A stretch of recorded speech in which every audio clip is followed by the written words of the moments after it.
Assalamualaikum warahmatullahi wabarakatuh. Perkenalkan, nama saya Aisatul Robiah, NIM 12101193111, Prodi Hukum Ekonomi Syariah, UIN Said Ali Rahmatullah Tulungagung. Pada kesempatan kali ini saya akan menjelaskan materi mengenai Mahkamah Agung sebagai puncak peradilan. Mahkamah Agung merupakan lembaga tinggi negara dalam sistem ketatanegaraan Indonesia yang merupakan pemegang kekuasaan kehakiman bersama-sama dengan Mahkamah Konstitusi dan bebas dari pengaruh cabang-cabang kekuasaan lainnya. Mahkamah Agung sebagai puncak peradilan memiliki fungsi sebagai berikut. Yang pertama, fungsi peradilan. Sebagai pengadilan negara tertinggi, Mahkamah Agung merupakan pengadilan kasasi yang bertugas membina keseragaman dalam penerapan hukum melalui putusan kasasi dan peninjauan kembali, menjaga agar semua hukum dan undang-undang di seluruh wilayah negara Republik Indonesia diterapkan secara adil, tepat, dan benar. Di samping tugasnya sebagai pengadilan kasasi, Mahkamah Agung berwenang memeriksa, memutus pada tingkat pertama dan terakhir. Erat kaitannya dengan fungsi peradilan ialah hak uji material, yaitu wewenang menguji atau menilai secara material peraturan perundang-undangan di bawah undang-undang tentang hal apakah suatu peraturan ditinjau dari isinya itu sesuai dengan undang-undang Mahkamah Agung yang sudah disebutkan. Yang kedua yakni fungsi pengawasan. Mahkamah Agung melakukan pengawasan tertinggi terhadap jalannya peradilan di semua lingkungan peradilan dengan tujuan agar peradilan yang dilakukan pengadilan-pengadilan diselenggarakan dengan seksama dan wajar dengan berpedoman pada asas peradilan yang sederhana, cepat, dan biaya ringan tanpa mengurangi kebebasan hakim dalam memeriksa dan memutuskan perkara.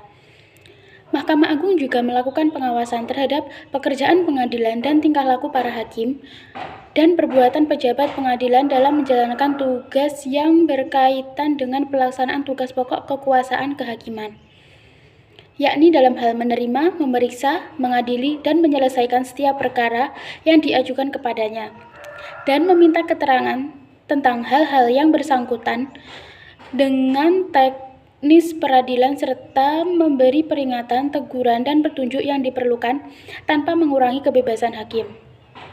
Mahkamah Agung juga melakukan pengawasan terhadap penasehat hukum dan notaris sepanjang yang menyangkut peradilan. Yang ketiga yakni fungsi mengatur.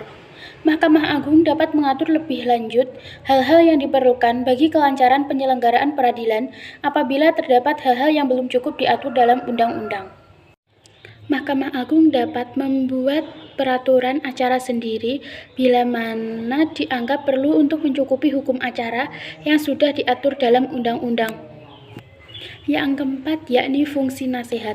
Mahkamah Agung memberikan nasihat-nasihat atau pertimbangan-pertimbangan dalam bidang hukum kepada lembaga tinggi negara lain. Mahkamah Agung memberikan nasihat kepada Presiden selaku kepala negara dalam rangka pemberian atau penolakan gerasi. Selanjutnya, perubahan pertama Undang-Undang Dasar Negara Republik Indonesia tahun 1945 pasal 14 ayat 1 menjelaskan bahwa Mahkamah Agung diberikan wewenang untuk memberikan pertimbangan kepada Presiden selaku kepala negara selain gerasi juga rehabilitasi. Akan tetapi dalam peradilan pertimbangan hukum mengenai rehabilitasi, sampai saat ini belum ada peraturan perundang-undangan yang mengatur pelaksanaannya.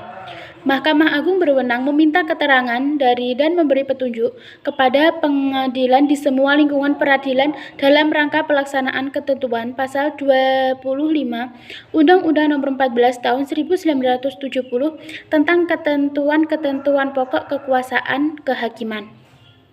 Yang kelima yakni fungsi administratif. Badan-badan peradilan umum, peradilan agama, peradilan militer, dan peradilan tata usaha negara sebagaimana dimaksud dalam pasal 10 ayat 1 Undang-Undang Nomor 14 Tahun 1970 secara organisatoris, administratif, dan finansial sampai saat ini masih di bawah departemen yang bersangkutan. Walaupun menurut pasal 11 ayat 1 Undang-Undang Nomor 35 Tahun 1999 sudah dialihkan di bawah kekuasaan Mahkamah Agung. Mahkamah Agung berwenang mengatur tugas serta tanggung jawab, susunan organisasi, dan tata kerja kepaniteraan pengadilan. Fungsi lain-lain, selain tugas pokok untuk menerima, memeriksa, mengadili, serta menyelesaikan setiap perkara yang diajukan kepadanya, berdasarkan pasal 2 ayat 2 Undang-Undang Nomor 14 Tahun 1970 serta pasal 38 Undang-Undang Nomor 14 Tahun 1985, Mahkamah Agung dapat diserai tugas dan kewenangan lain berdasarkan undang-undang. Sekian materi yang sudah saya sampaikan. Apabila ada yang kurang lebihnya mohon maaf. Wassalamualaikum warahmatullahi wabarakatuh.